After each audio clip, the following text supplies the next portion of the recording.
Hello বন্ধুরা, Excel সবাইকে স্বাগতম। আমরা শুরু করছি ভিলুকআপ ফর্মুলার 4th ক্লাস।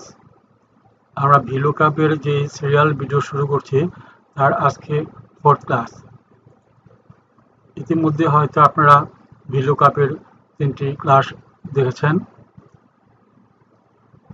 আজকে আমরা দেখাবো ভিলুকআপের আরেকটি ফাংশন, আরেকটি পদ্ধতি।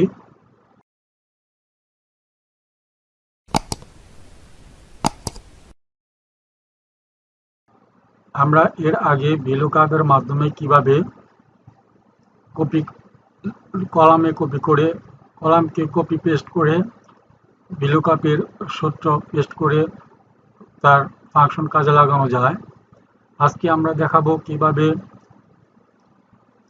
রোকে আড়াআড়ি ভাবে কপি পেস্ট করে ভিলুকআপের সূত্রকে কাজে লাগানো যায়।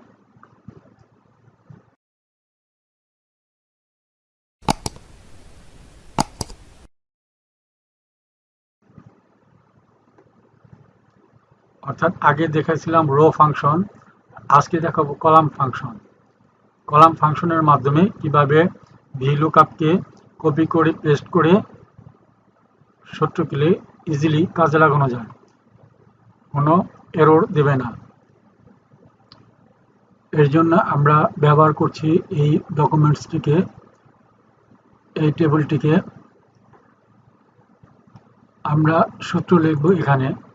আমরা প্রথম এখানে সাধারণ ভিলুকআপের সূত্র লিখব।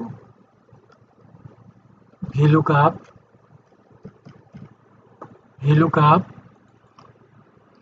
ফার্স্ট ব্র্যাকেট, আমাদের প্রথম হচ্ছে লুকআপ ভ্যালু হচ্ছে আমাদের এটা, অর্থাৎ জিপ 7। আমরা প্রথমে এটাকে অ্যাবসলিউট করে দিই, F4 প্রেস করে অ্যাবসলিউট করে দিই, কমা, তারপর আমরা যে টেবিল এরে সেই টেবিল এরিটাকে সিলেক্ট করব।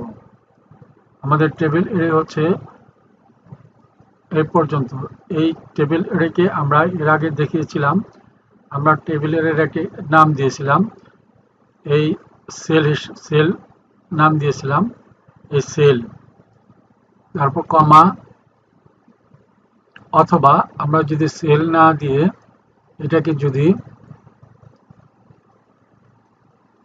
A6:E16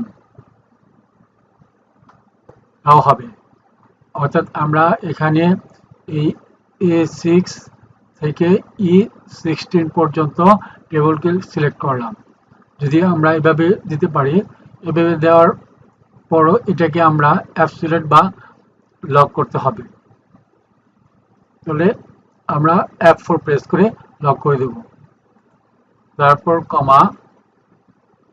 এরপর আমরা সাধারণভাবে যেভাবে করি সেটা হচ্ছে, এরপর আমরা কলাম ইন্ডেক্স নাম্বার দেব। কলাম ইন্ডেক্স নাম্বার হচ্ছে, যেহেতু আমি আইডি নাম্বার চাচ্ছি, তাহলে এই কলাম ইন্ডেক্স নাম্বারের মধ্যে আইডি হচ্ছে 1, আমরা দেব 1, কমা, একজ্যাক্ট ম্যাচের জন্য আমরা 0 লিখে ব্র্যাকেট ক্লোজ করব, তারপর এন্টার। তাহলে আমরা পেয়ে গেলাম এই 108। আমরা এখানে পেলাম 108। এটাকে যদি আমরা যা সিলেক্ট করবো এখানে এটাই আসবে।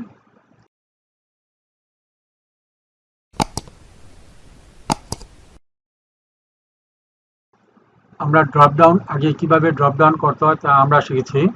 যারা এই ড্রপ ডাউন কিভাবে করতে হয় জানেন না, তারা আমার ভিডিওর মধ্যে, এক্সেল এর মধ্যে ড্রপ ডাউনের ভিডিও দেওয়া আছে, আপনারা দেখে নেবেন। এখন আমরা এটাকে যদি এভাবে ড্র্যাগ করি বা কপি করে পেস্ট করি, তাহলে সবগুলিতে এটাই আসবে। আমরা যদি এখানে এই অ্যাবসলিউট বা লক না করতাম তাহলে এগুলোতে এরর দিত, কিন্তু আমরা এগুলোতে লক করে দেওয়াতে, অ্যাবসলিউট করে দেওয়াতে আমাদের এখানে যা আসবে এগুলি আসবে, এগুলোও ঠিক এটাই আসবে। যে এখানে আমরা যদি যা সিলেক্ট করব এটা সবগুলি এগুলো আসবে, কিন্তু এটাকে সলভ করার জন্য আমরা ব্যবহার করব কলাম ফাংশন। আমরা এখানে কলাম ফাংশন ব্যবহার করব। এই একের পরিবর্তে আমরা ব্যবহার করব কলাম ফাংশন। কলাম ফাংশন হচ্ছে COLUMNS, কলামস, ফার্স্ট ব্র্যাকেটের মধ্যে আমরা এই যে G7 লিখব, অর্থাৎ এখানে যা আছে সেটাই লিখব, এটা, এবং এটাকে অ্যাবসলিউট করে দিতে হবে F4 প্রেস করে।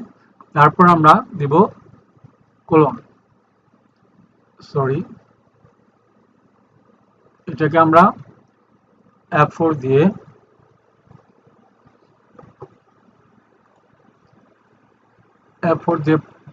তারপর এখানে আমরা কোলন দিয়ে তারপর আমরা লিখব আবার G7,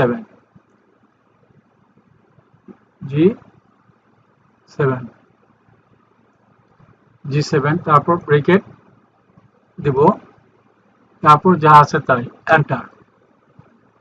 এই হচ্ছে আমাদের কলাম ফাংশন ব্যবহার করার পদ্ধতি। এরপর আমরা যদি এটাকে ড্র্যাগ করে দেই তাহলে আমাদের সবগুলি এই আইডি অনুযায়ী সবগুলি দেখা যাবে, সবগুলি এসে যাবে।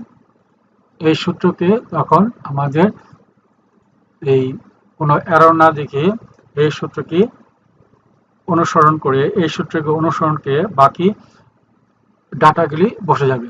এখন আমরা এই ড্রপ ডাউনের মধ্যে থেকে যেটা সিলেক্ট করব ওই অনুযায়ী এই ডাটা শো করবে।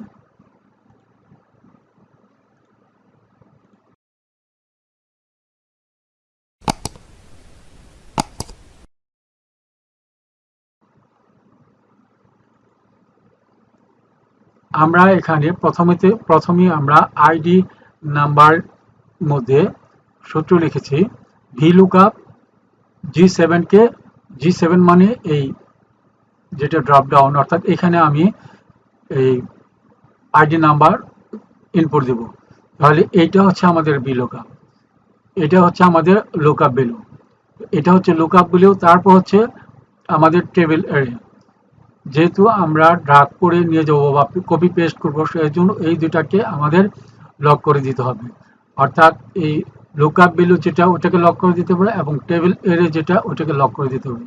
লক করার পর কমা, তারপর আমরা ব্যবহার করব কলাম ফাংশন, অর্থাৎ কলামস দিয়ে ব্রেকেট, ফার্স্ট ব্রেকেট, তারপর এটা যেটা অর্থাৎ লুকআপ ভ্যালু যেটা ওইটা লিখে ওটাকে আবার আমরা লক করে দেব, তারপর ক্লোন, তারপর লুকআপ ভ্যালু, কিন্তু এটাকে আর লক করব না।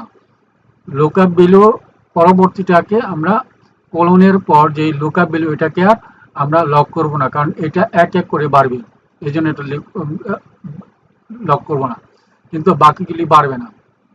এরপর কমা, ব্রেকেট ক্লোজ করে কমা, এরপর এক্সাক্ট ম্যাচের জন্য 0, তারপর হচ্ছে ব্রেকেট ক্লোজ, তারপর এন্টার দেওয়ার পর এটাকে আমরা ড্র্যাগ করে ডান দিকে নিয়ে যাব।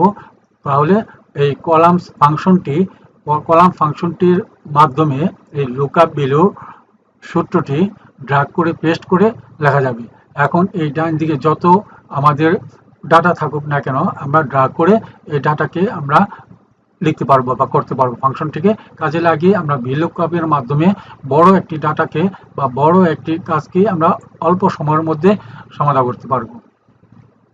তাহলে এই হচ্ছে আমাদের লুকআপ ভ্যালুর বা লুকআপ ফর্মুলার চতুর্থ পার্ট বা চতুর্থ অংশ। পরবর্তীতে আমরা লুকআপ ভ্যালুর আরো কিছু কাজ দেখব।